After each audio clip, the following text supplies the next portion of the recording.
Henry held his breath, barely daring to move as he crouched behind the front desk, his eyes locked on the silent alarm button just inches away. The burglar's muffled footsteps grew fainter, but he knew they'd return at any moment. His fingers inched forward, hovering just above the button. All he needed was a single press, and backup would be on the way. Just as he stretched his hand forward to click it, his elbow brushed against a loose stack of receipts on the counter's edge. They slipped off, fluttering to the floor with a whisper that seemed deafening in the stillness. Henry's heart raced as he glanced down the hallway. The noise had been enough. The burglar's head snapped in his direction, eyes narrowing with suspicion. "There!" one of them shouted, his voice filled with sudden, chilling intent. Henry had no time to think. He sprang to his feet, adrenaline flooding his veins as he bolted down the hall. He'd meant to stay hidden, but now he was a moving target, and they were coming for him. The day started as a typical one for Henry. He left his small apartment early in the afternoon, passing familiar landmarks as he made his way to work. The streets were loud with the sound of honking cars, the rhythmic stomp of people rushing down the sidewalks, and the occasional shout from a street vendor. The auction house stood apart from the city's usual chaos, its grand exterior exuding elegance and history, a distinguished landmark nestled in the bustling heart of town. Henry had always taken pride in his role as the night guard, finding a quiet satisfaction in watching over its treasures each night. It was quiet. The work wasn't too demanding, and it allowed him a chance to admire the artifacts up close, even if only from behind glass. Yet, over the past few days, something had been troubling him, a nagging feeling he couldn't quite shake. Each morning, he'd noticed the same black van parked across the street, partially hidden behind a row of trees. It wasn't a delivery vehicle, as far as he could tell, and it never moved throughout his shift. Henry tried to convince himself it was nothing, perhaps just someone's car left overnight. But as the days went by and the van remained in place, he couldn't ignore a creeping sense of unease. Adding to the strangeness, there was also a new face he'd noticed at the auction house. A man, sharply dressed in a tailored suit, had shown up each day, seemingly to admire the items on display. The auction house often attracted a wealthy crowd, but this visitor felt different.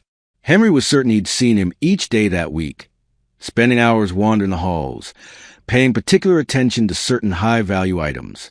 Henry had first noticed him after nearly bumping into him outside the security room, where the man had lingered a bit too long, peering at the door as though he were considering something.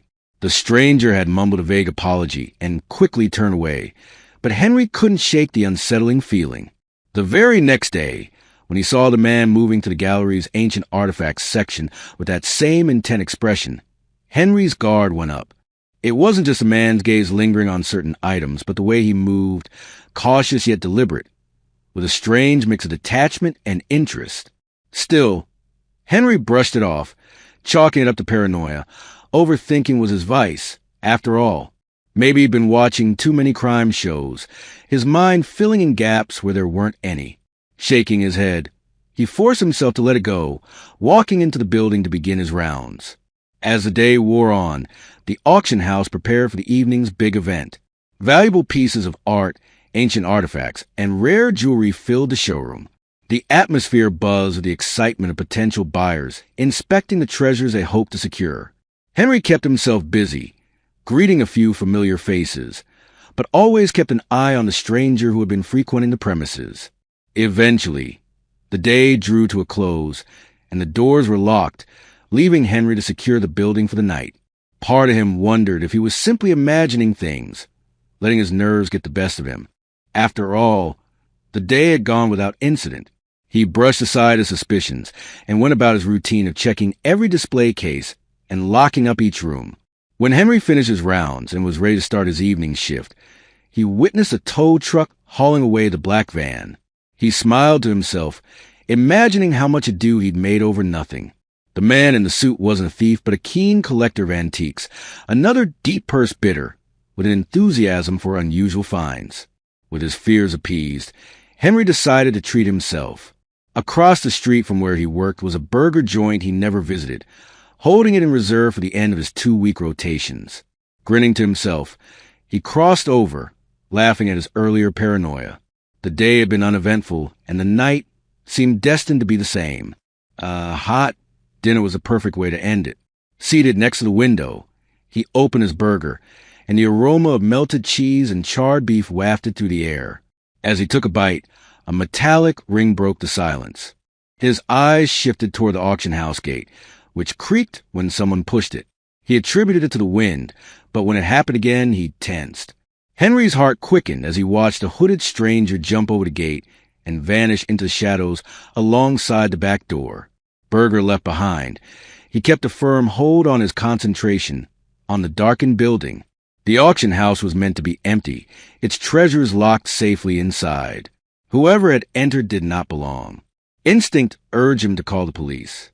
He dialed quickly, speaking in a hushed but urgent tone. "There's a break-in happening at the auction house. I'm the night guard. I've spotted 2 figures inside." The operator's calm response made his stomach drop. A fire emergency had most units occupied. It would take nearly an hour for officers to arrive. A minute. Henry clutched his phone, surveying the closed doors and expensive items inside. He couldn't just sit around. He needed to act. Bursting through the side door, he moved toward the front counter, straight for the quiet alarm that would lock down the high-value cases and rooms. His breathing stayed even, but his heart pounded. As he leaned across, the beam of a flashlight flickered down the corridor. He tensed. The robbers were nearby. He braced against the counter as they grumbled to each other. The moment they turned away, he triggered the silent alarm. A faint click was evidence the lockdown process had begun. But then disaster. His elbow bumped over a stack of receipts, paper sheets scattering on the floor. The burglars' heads turned at the noise. "Who's there?" one of them bellowed. Henry sprinted. He ran through the hallways, taking advantage of his knowledge of the structure to stay ahead. He veered behind an ornate vase and held his breath. For a moment, he thought he'd managed to evade them until his phone began playing NSYNC's Bye Bye Bye, blasting the silence. The burglars turned around towards the noise. Henry grumbled, trying not to keep it quiet. A pound of footfalls struck him in the back. He jumped to the staircase and bolted 2 stairs at a time. He turned into the closet, hugging the corner as burglars spread out. "Catch him," one growled. Henry remained in front of his thoughts, but ran out of luck. As he exited, a firm grip jerked his shoulder backward. He spun free, forcing the masked figure back before taking off down the hallway. His escape was only through the door, but as he grabbed for it, a new body blocked his path, a blade glinting in the dim emergency light. Henry's breath caught in his throat. He wasn't going out without a fight. The burglars dragged Henry to the high-value items room, shoving him forward as they demanded he unlock the door.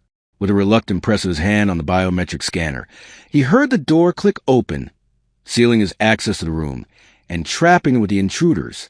They barely looked at him as they scattered around the room, eyes gleaming as they examined the priceless artifacts. Henry's pulse pounded, his eyes scanning frantically for anything sharp. His gaze landed on the edge of a metal display stand. It was risky, but it might work. He positioned himself with his back to the stand, moving slowly, trying not to draw attention. With a shaky breath, he pressed a zip tie against a sharp edge and began sawing, each movement slow and agonizing. Sweat trickled down his face as he fought to keep steady, the plastic biting into his wrists with every stroke. Any noise could draw their eyes to him, but he couldn't stop. A few more pulls, he told himself, praying it would hold out just a little longer. Finally, with a faint snap, the zip tie broke, his hands free at last. Heart racing, he crept toward the door, keeping low. Every footstep calculated and silent. Just as his fingers brushed the handle, a voice from across the room froze him in place. "Hey, we need you to open these cases." He glanced back, locking eyes with one of the burglars as they realized what he was doing. Fury flashed in their expressions, and without a second thought, Henry yanked open the door and dashed out, the burglars' shouts echoing as they charged after him, hot on his trail once more. Henry bolted, his heart racing as he heard their footsteps thundering behind him. He darted around a corner, using his knowledge of the building's layout to keep them at bay. Finally, Henry reached the barred door, his eyes locking onto the metal pipe the burglars had jammed across it to prevent his escape. He gripped the cold steel, his muscles straining as he lifted the bar and tossed it aside. With one last surge of strength, he swung the door wide open and stumbled out, only to be met by blinding red and blue lights and the unmistakable shouts of officers. "Freeze! Hands in the air!" a voice commanded. Henry's hand shot up, his heart racing, but before he could speak, one of the officers took a step closer, recognizing him. "Wait! It's the night guard," the officer said, pulling Henry to safety. Henry sagged with relief as the officer guided him to the side, out of the doorway's harsh lights. Just as Henry caught his breath, he heard hurried footsteps behind him. He turned in time to see the burglars barreling out through the open door, desperate to make their escape. But they were met with a wall of officers, guns raised and orders shouted. The burglars froze, their faces pale as they realized their escape route was gone. The officers moved in swiftly, cuffing each intruder and securing the scene. Henry watched, a weary smile tugging at his lips, as the thieves were led away in handcuffs. One of the officers gave him a nod of respect. "You did good tonight, keeping things steady until we got here." Henry managed a grateful nod, still catching his breath. The auction house and its treasures were safe, thanks to his quick thinking and the police's swift arrival. As the officers led the burglars away in handcuffs, Henry allowed himself a moment of relief, glancing back at the building that, thanks to him, was safe once again. "You handled yourself well in there," another officer said, offering a slight nod. "We got the silent alarm and came as fast as we could." Henry managed a weary smile, nodding in gratitude. "Thank you. I wasn't sure how much longer I could keep them busy." The officer chuckled, glancing over at the arrested burglars. "Looks like they underestimated the night guard." As the police wrapped up their investigation, Henry found himself standing alone outside the auction house, the adrenaline slowly draining from his system. He looked up at the building, feeling a mix of pride and relief. The auction house was safe, its treasure secured thanks to his quick thinking. As the adrenaline faded, Henry's stomach growled, reminding him of the burger he left behind in his rush to protect the place. The thought of that meal, probably cold and soggy by now, brought a smile to his face, grounding him in the familiar comfort of his routine. Crossing the street, he stepped into the warm glow of the burger joint. The hum of quiet chatter and the aroma of fries and grilled meat wrapped around him like an old friend. Spotting his abandoned burger still waiting at his table, Henry chuckled, the absurdity of his night sinking in. He imagined how he must have looked, sprinting off mid-bite as if he transformed into some unlikely action hero. Sliding into his seat, he picked up the burger, savoring the long-delayed victory bite. As he chewed, he glanced out the window, his gaze drifting back to the silent silhouette of the auction house. The auction house will return to its quiet routine tomorrow, the artifacts sitting untouched behind glass. But somehow, Henry knew he'd be keeping a closer watch, maybe even checking perimeter a few more times each shift. The job might have seemed routine before, but tonight had changed things. Taking another bite, he let the thoughts settle, a hint of pride warming him as he savored his small victory. The next morning, as Henry was wrapping up his shift, the manager arrived early, having been notified of the silent alarm. His eyes widened as he took in the scene. Police tape, lingering officers, and of course, Henry looking a little worse for wear, but standing tall. "Henry, I heard what you did last night," his boss said, clapping a hand on his shoulder. "You went above and beyond. You saved the place. I can't thank you enough." Henry managed a tired smile, shrugging off the praise with modesty. "Just doing my job." But as he left for home, Henry knew this wasn't just another shift. The night might have been chaotic, but the sense of accomplishment was something he'd carry with him, a reminder that sometimes even the quietest routines could hold a moment of heroism. Quietest routines could hold a moment of heroism. Quietest routines